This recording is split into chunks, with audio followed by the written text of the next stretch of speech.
दोस्तों स्वागत है आप सभी का सुनील बौद्ध ऑफिशियल चैनल पर। दोस्तों 1947 आज़ादी के ठीक एक दिन पहले अखंड भारत दो हिस्सों में बंट गया।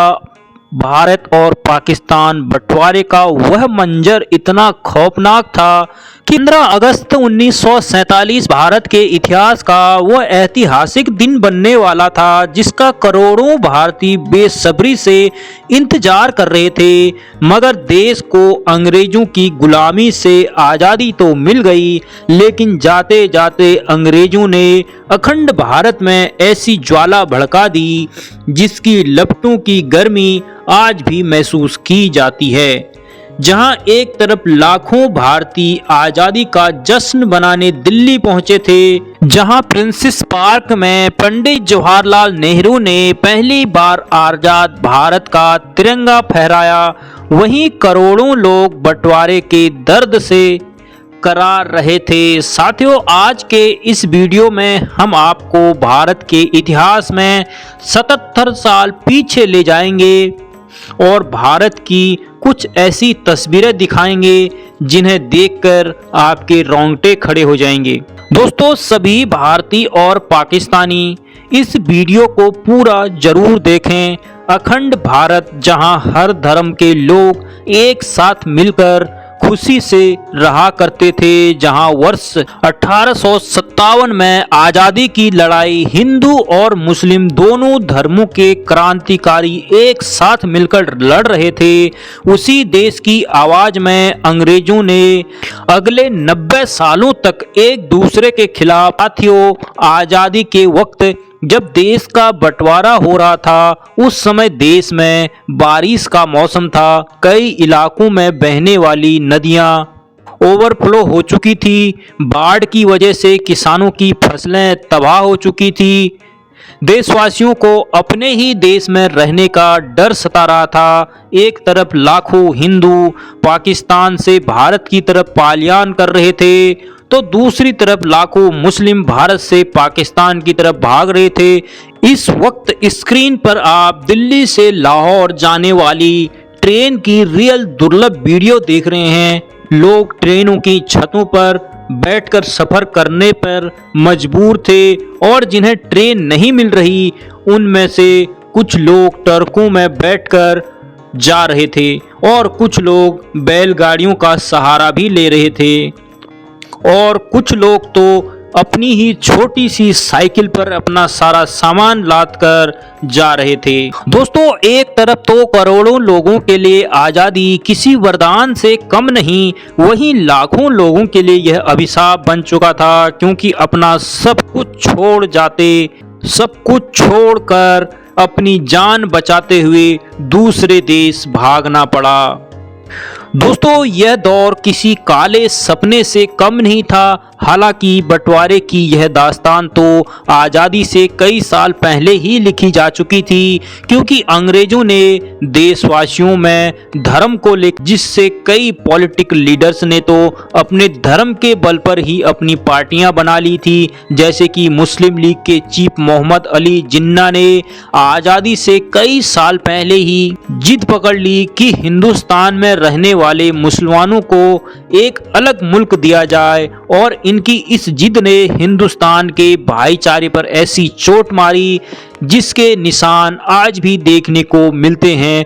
इस वक्त आप स्क्रीन पर जिन तस्वीरों को देख रहे हैं, उस वक्त की यह जब मोहम्मद अली जिन्ना के पाकिस्तान के गवर्नर जनरल बनने की शपथ लेकर अपनी जिद पूरी की थी और भारत से ही एक अलग मुल्क खड़ा कर दिया था, जिसके बाद वह अपनी पसंदीदा कुर्सी पर विराजमान हुए थे। हालांकि देश के बंटवारे को रोकने के लिए महात्मा गांधी, सरदार वल्लभ भाई पटेल, पंडित जवाहरलाल नेहरू जैसे दिग्गज नेताओं ने मोहम्मद अली जिन्ना को भारत का पहला प्रधानमंत्री बनाने तक का ऑफर दे दिया था। कई इतिहासकार तो बताते हैं कि बंटवारे की खबर से पंडित जी ने काफी बड़ा झटका लगा था। 14 अगस्त की शाम को जब जवाहरलाल नेहरू, इंदिरा गांधी के साथ अपने घर बैठे थे, आज़ादी के भाषण को तैयार किया जा रहा था।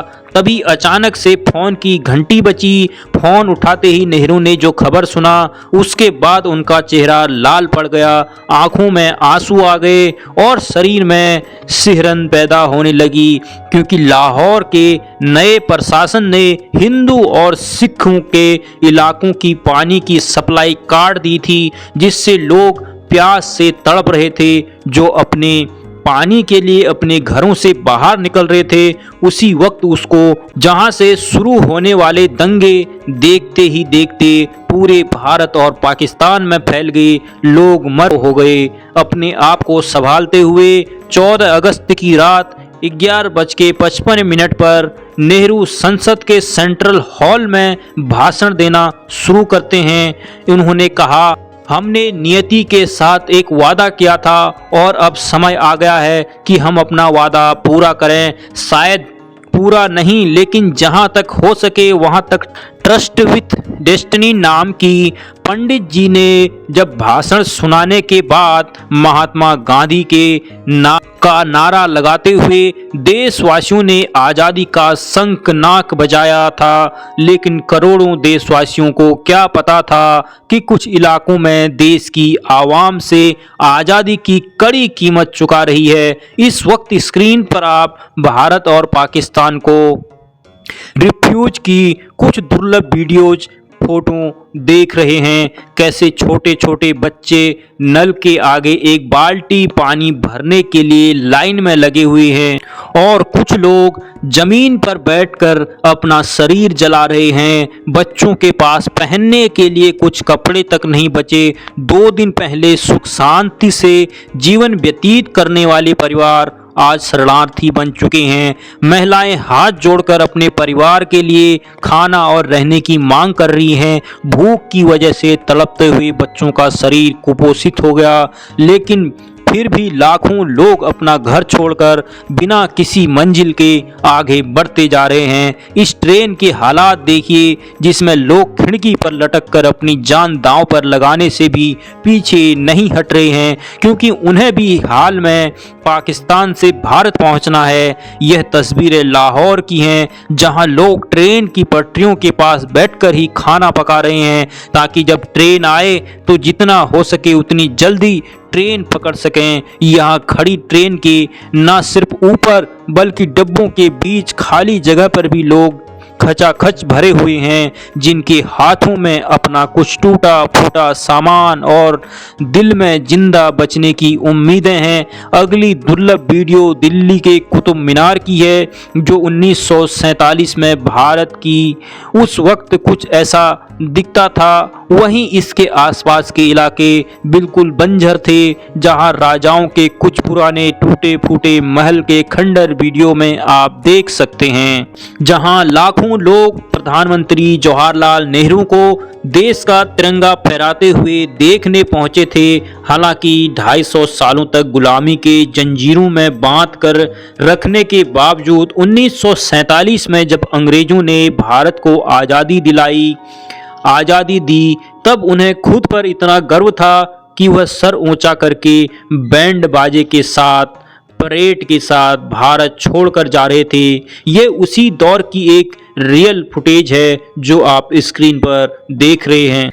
लेकिन दोस्तों, यह कहना गलत नहीं होगा कि महात्मा गांधी, पंडित जवाहरलाल नेहरू, सरदार वल्लभ भाई पटेल, लाल बहादुर शास्त्री, डॉक्टर भीमराव अंबेडकर और कई महान नेताओं ने इतने मुश्किल हालातों में भी देश को संभाला, और आज हम भारतीय ब्रिटेन से भी कई गुना आगे निकल चुके हैं। खैर, आपको यह जानकर हैरानी होगी कि इस बंटवारे में करीब 2 करोड़ लोगों ने अपना देश छोड़ा था और 10 से 15 लाख बेकसूरों की जान चली गई। अफसोस की बात यह है कि ब्रिटिश ने हम भारतीयों के साथ इतना घिनौने जुर्म किए जो भारत के इतिहास में से लिखित है।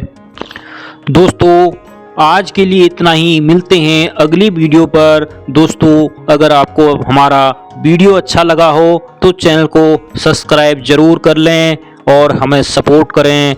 और अगर आपने पूरा वीडियो देखा और आपको भी दुख हुआ तो उन 10 लाख लोगों को श्रद्धांजलि देने के लिए कमेंट बॉक्स पर ओम शांति या जय हिंद जरूर लिखें। जय हिंद,